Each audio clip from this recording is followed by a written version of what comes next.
안녕하세요. 김동서입니다. 4월 11일 아침 시황 하도록 하겠습니다. 자, 지난주 금요일 날에는 혼조세 마감을 했습니다. 다우는 상승을 소폭했고요. 나스닥은 1%대 급락을 하는 모습이 보였는데요.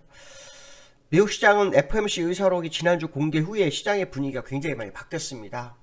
FOMC 회의를 하고 난 다음에는 금리 0.25 올렸을 때 시장에서는 괜찮은가 보다. 연준이 소폭 금리 인상했지만 인플레이션을 충분히 막을 수 있을 것이다 라는 기대감, 또 제롬 파월이 회의 후에 발표한 성명서에서도 기준금리 올려도 경기가 침체되지 않을 정도로 경제가 강하다라는 식으로 시장을 인식했죠. 근데 실제로 의사로 공개하니까 아시겠지만 긴축이 굉장히 빨라질 거에 대한 얘기가 굉장히 많습니다. 5월부터 대테더지표도 950억불씩 줄이는 것도 거의 확정이 됐고요. 0.50bp를 원래 0.5%를 3월에 하려고 하다가 우크라이나 때 못했다라는 거, 그 다음에 5월, 6월은 0.5% 금리 인상을 얘기하고 있고요. 또 제임스 블라드라든가 연은 총재들은 금리가 올해 3%에서 3.5%까지 가야 한다는 얘기를 하고 있어서 올해 나머지 그 FOMC 회의 동안 매회 0.5%씩 올릴 수도 있는 그런 상황이 되고 있습니다. 그래서 굉장히 좀 우려가 깊어지는 그런 상황이 아닌가라는 생각을 해봐야 될 것 같고요.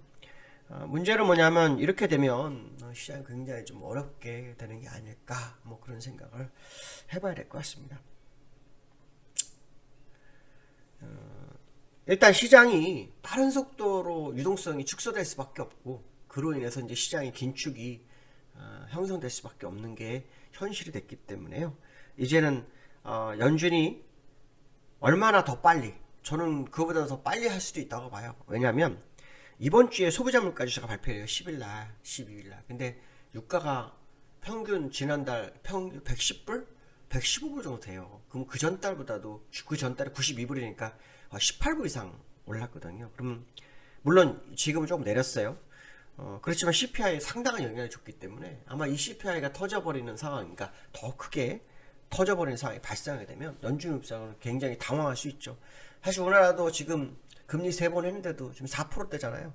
근데 미국은 8% 정도 되거든요. 7.9%.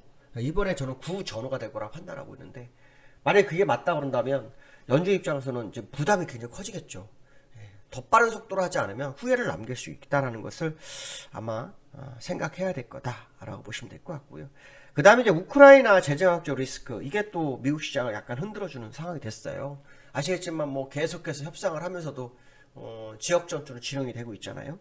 근데 EU가, 그러니까 유럽 연합이 러시아산 석탄 금지를 포함한 제재를 또 5차 제재를 발표를 합니다. 근데 그 상황 속에서 러시아가 돈바스를 또 폭격을 해요. 그래서 300명 정도가 사상이 났다고 하는데, 어쨌든 지금 시장으로 보면 악재는 딱 두 가지입니다. 지금 그쵸?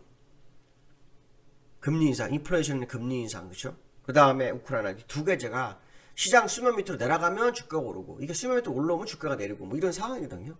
그러나 이거 하나만은 정확한 거죠. 큰 물줄기는 역시 의사록, 그쵸? 의사록에 나온 것처럼 인플레이션에 대한 부분, 그 다음 우크라이나에 대한 부분, 이게 큰 물줄기라는 거죠. 그러니까 이 물줄기를 벗어난 다른 재료는 다 일시적인 재료일 거다, 이런 생각 해봐야 될 것 같고요. 이번 주부터 13일이죠. 그러니까 수요일 이후부터 그 미국이 실적 발표가 있어요. 이 실적 발표가 시장에 어느 정도 영향을 미칠지 봐야 될 것 같아요.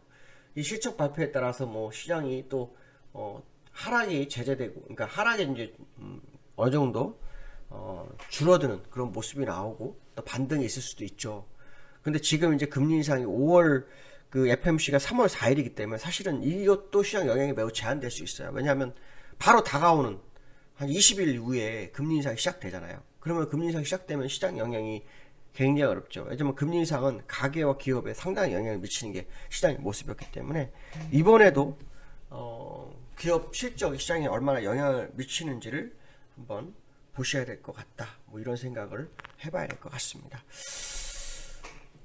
미국 시장을 기술적으로 좀 보면 다우는 0.4% 올랐죠. 나스닥 1.3% 정도 하락을 했는데요. 차트를 좀 보시면 다우는 일단 60에서 안 깨기 위한 노력이 굉장히 많죠. 60에서 지금 5일선을 60일선 위에 있고 20일선 60일선 위로 올라왔습니다. 그렇죠?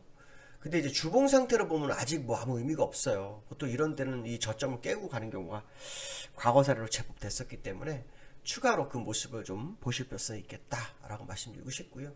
나스닥을 좀 볼게요. 나스닥을 보시면 나스닥 같은 경우에는 주봉상으로 정확하게 이게 정상이죠. 그러니까 지금 다우가 약간 버티고 있긴 한데 아직 그걸 100% 믿어서는 안 될 거다. 다우는 60일선 위였지만 나스닥은 60일 밑으로 빠지는 상황이죠. 그래서 오늘 밤 미국 시장의 흐름이 굉장히 중요할 것 같다. 뭐 이런 얘기를 해드리고 싶고요.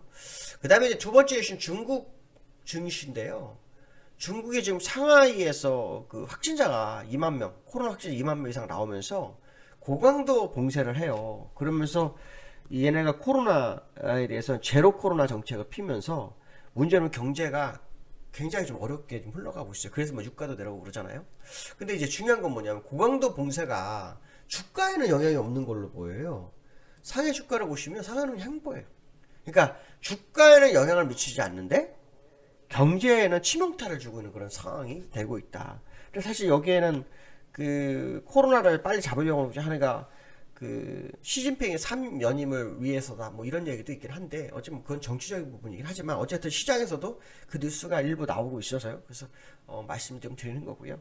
다만 이제 뭐냐 중국의 기술적 분석상으로는 60일선 밑에서 완전히 뒤쳐져 있다는 거죠. 이게 되게 중요한 거예요. 전 세계 시장에서 홍콩하고 중국만 60일선과 굉장히 멀어요. 우리나라는 60일선 근접에 있고 미국도 60일선 근접에 있죠. 그러니까 다 60일선 키높이 하는데 얘네만 못 가고 그러니까 결론적으로 말하면 주가는 옆으로 기는 것처럼 보이지만 시장이 못 올라오는 것은 사실이다. 이렇게 판단을 해야 되겠죠. 어쨌든 중국이 계속해서 코로나로 인해서 경제 봉쇄를 하고 그러니까 도시 봉쇄를 하게 되면 경제에도 봉쇄가 되는 상황이 돼버리기 때문에 인구가 가장 많은 나라 중에 하나잖아요. 소비도 많아야 되는 거죠. 그렇죠? 유가가 소비가 덜 될 거다 해가지고 유가가 100불 밑으로 떨어지는 이유 중에 하나가 바로 이 상하이 봉쇄예요. 그러니까 그만큼 중국의 영향이 굉장히 크다라는 거. 그건 결국 우리나라에도 영향을 미칠 수 있지 않을까 뭐 이런 생각 해봐야 될 것 같다. 이렇게 말씀드릴 수 있고요. 기술적으로는 중국이 쉽지가 않아요. 네, 쉽지가 않은 상황이고요. 지금 5주선을 타볼까 말까 고민하고 있는 상황인데요. 이 후행스팬이 여기서 이렇게 못 갑니다. 지금 전체적으로 미국의 후행스팬 위치가 0 아닙니다.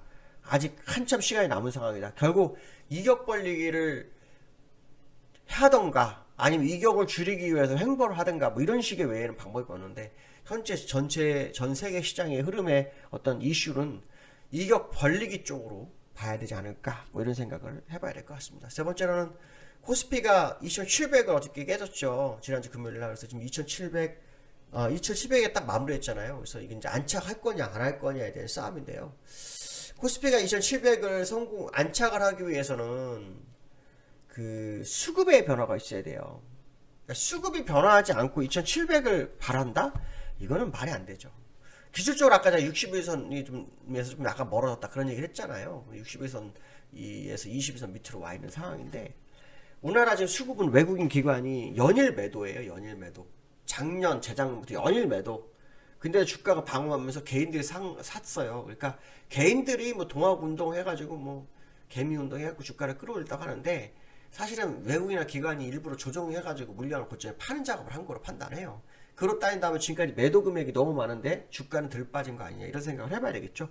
결국 2700이 싸움을 하고 있지만 수급적으로 기관이나 외국인이 시장에 완벽하게 다가오지 않으면 시장은 어렵다 이런 생각을 해봐야 될 것 같고요. 그들의 행보를 봐야 되겠다. 되게 원달러가 또 다시 여기 아니라 1230원을 또 오가고 있어요. 이런 부분도 보면 국내장 환율도 주가에 반영을 전혀 안 하는 그런 모습이 나오는데 결국은 환율과 주가가 수렴하는 그 시점에 다가오는 그런 상황이 아닐까 뭐 이런 생각을 해봐야 될 것 같습니다.